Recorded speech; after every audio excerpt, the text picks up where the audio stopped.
Bismillahirrahmanirrahim. In this lecture, we will be discussing sigmoid colon and rectum, which are the contents of pelvic cavity. Start करते हैं sigmoid colon से है। Sigmoid colon जो है ना, ये अराउंड 10 to 15 इंचज़ या 25 to 38 सेंटीमीटर लॉन्ग होती है। ठीक है, अब ये है असेंडिंग कोलॉन, ये ट्रांसवर्स कोलॉन ऊपर, और ये डिसेंडिंग कोलॉन जो आगे कंटिन्यू हो जाती है एज सिग्मोइड कोलॉन। ये जो लेवल है ना, जहाँ डिसेंडिंग कोलॉन सिग्मोइड कोलॉन से कंटिन्यू हो जाती है, ये पेल्विक ब्रिम का लेवल होता है। ठीक है, और जहाँ सिग्मोइड कोलॉन जो है आगे कंटिन्यू हो जाती है एज रेक्टम या विद द रेक्टम, वो लेवल होता है हमारे पास थर्ड सेक्रल वर्टिब्रा का। ठीक हो गया।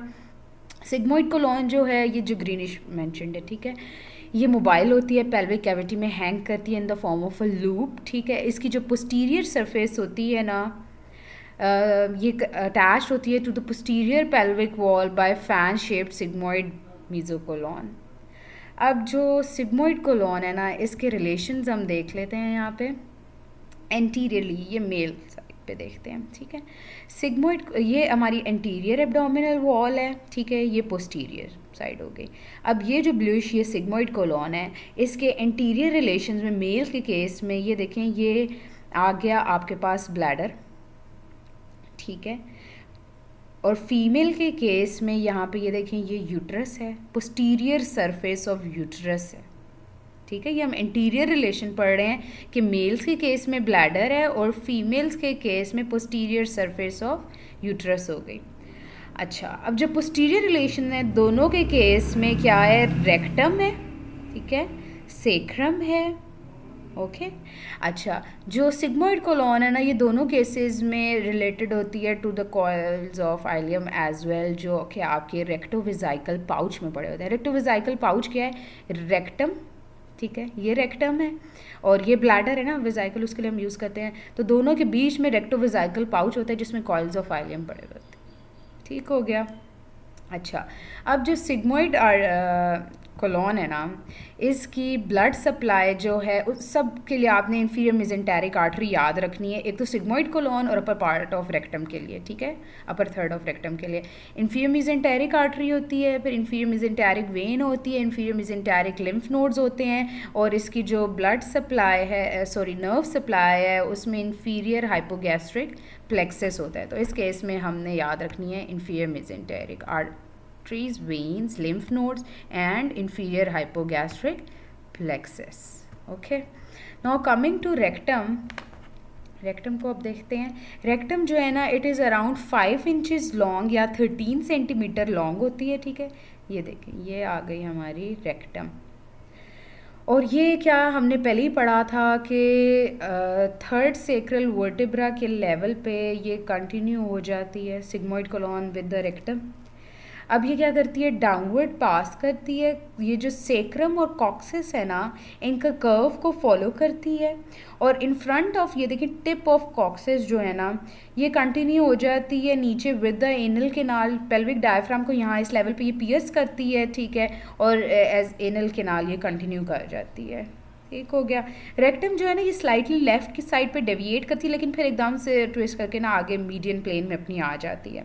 अगर हम लैटरल व्यू में देखें तो ये कनकैविटी ऑफ सेक्रम को फॉलो कर रही होती है before bending downwards and backwards. Before, ये देखो, before bending downwards and backwards at its junction with the anal canal. जो हमने फर्स्ट चैप्टर में आप लोगों को मैंने पढ़ाया था कि जो प्यूबोरेक्टालिस पोर्शन होता है लिवेटर एनाई मसल का, ये क्या करता है, एनोरेक्टल जंक्शन पे एक स्लिंग बना देता है, जिसकी वजह से ये यहाँ पे क्या करती है, इस लार्ज बॉवल को बैकवर्ड पुल कर लेती है और एनोरेक्टल एक हमारे पास ना एंगल बन जाता है। पेरिटोनियम, जो रेक्टम की कवरिंग है पेरिटोनियम की, उसको याद रखने का आसान तरीका ये है कि हम रेक्टम को 3 पोर्शंस में डिवाइड करते हैं, अपर, मिडल एंड लोअर थर्ड। तो जैसे जैसे हम रेक्टम में नीचे मूव करेंगे, पेरिटोनियम ख़त्म होती चली जाएगी। अपर थर्ड ऑफ रेक्टम जो है उसकी एंट्रोलेटरल सरफेस पे पेरिटोनियम होती है, मिडल थर्ड ऑफ रेक्टम जो है उसकी सिर्फ एंटीरियर सरफेस पे होती है, और लोअर थर्ड ऑफ रेक्टम जो है ना, it is devoid of peritoneum. Okay, अच्छा, जो रेक्टम है ना, इसका मस्कुलर कोड जो है ये अरेंज होता है, ये देखें, आउटर लॉन्गिट्यूडनल, ठीक है, और इनर सर्कुलर, ठीक है। अच्छा, यहाँ पे क्या है, टीनिया कुलाया हमें पता है कि जो म्यूकस, पहले बल्कि मैं आपको उसका बताती हूँ ट्रांसवर्स फोल्ड्स ऑफ रेक्टम के बारे में। ये देखें होता क्या है, जो रेक्टम की म्यूकस मेम्ब्रेन है और जो इनर सर्कुलर लेयर हमने पढ़ी है मसल की, ठीक है, ये दोनों मिलकर जो है 3 ट्रांसवर्स फोल्ड ऑफ रेक्टम बना देते हैं, ठीक है। अपर लेफ्ट और राइट होता है और लोअर ट्रांसवर्स फोल्ड होते हैं, ठीक है। इनकी पोजीशन वेरी करती है, इतनी कोई ख़ास सिग्निफिकेंस नहीं है। रिलेशंस इंपॉर्टेंट है रेक्टम के बहुत, उनको हम देख लेते हैं। अच्छा, सबसे पहले हम पोस्टीरियरली देखते हैं क्या क्या होगा। ये रेक्टम पड़ी हुई है ना, पोस्टीरियर रिलेशन में क्या आएगा, दोनों केसेस में मेल्स और फीमेल्स में जाहिर है सैक्रम और कॉक्सिक्स है, ठीक हो गया।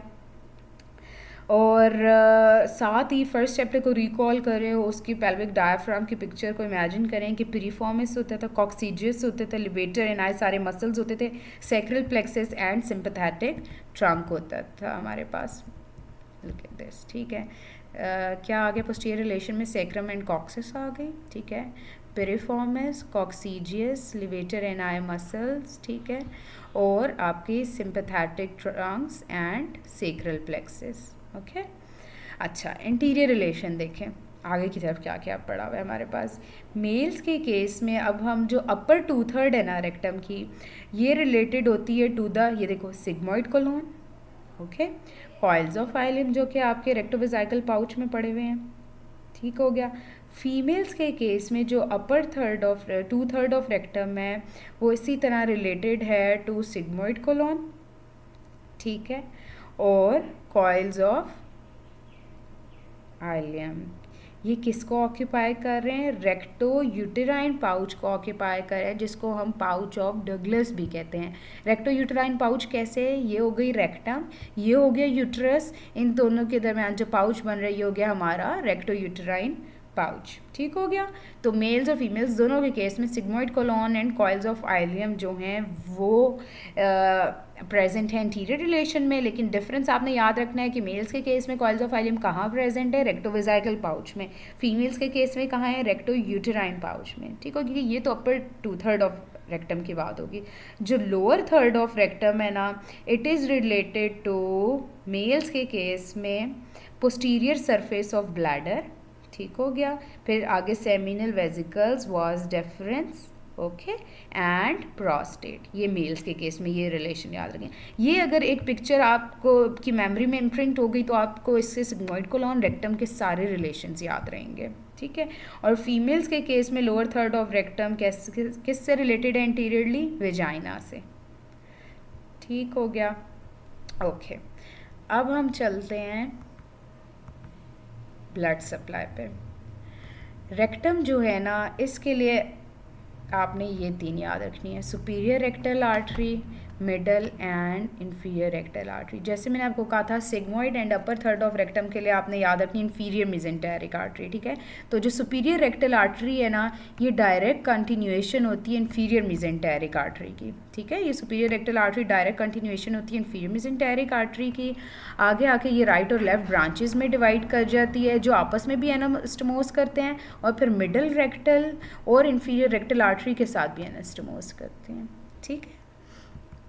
अच्छा, अब जो मिडल रेक्टल आर्टरी है ना, ये ब्रांच होती है इंटरनल आइलियक आर्टरी की, ये एमसीक्यू बहुत आता है। और इंफीरियर रेक्टल आर्टरी ब्रांच होती है इंटरनल प्यूडेंटल आर्टरी की, ये एमसीक्यू भी बहुत आता है, ये याद रखनी है बातें। सुपीरियर इंफीरियर मेसेंटेरिक की डायरेक्ट कंटिन्यूएशन होती है, मिडल इंटरनल आइलियक की ब्रांच, और इंफीरियर जो है वो इंटरनल प्यूडेंटल की ब्रांच है, ओके ओके। वेन्स जो हैं सेम वही आर्टरीज को कॉरेस्पॉन्ड करती हैं। जो सुपीरियर रेक्टल होती है वो ट्रिब्यूटरी होती है पोर्टल की और ड्रेन करती है into the inferior mesenteric when. Middle और इंफीरियर रेक्टल वेन जो है ये रिस्पेक्टिवली इंटरनल आइलियक और इंटरनल प्यूडेंटल में ड्रेन करती हैं, ओके। लिम्फ ड्रेनेज के लिए भी सेम बात है, जो लिम्फ वेजल्स हैं रेक्टम की वो ड्रेन करती हैं into the para rectal nodes पहले, और आगे से जाती हैं ये इंफीरियर मेसेंटेरिक नोड्स में। जो लोअर पार्ट ऑफ रेक्टम होती है ना, उनकी लिम्फ वेजल जो होती हैं ये फॉलो करती है मिडल रेक्टल आर्टरी को to the internal iliac nodes. Nerve supply इसकी होती है इंफीरियर हाइपोगैस्ट्रिक प्लेक्सस के through, just like your sigmoid colon. और ये भी एक एमसीक्यू आता है कि rectum is sensitive to stretch.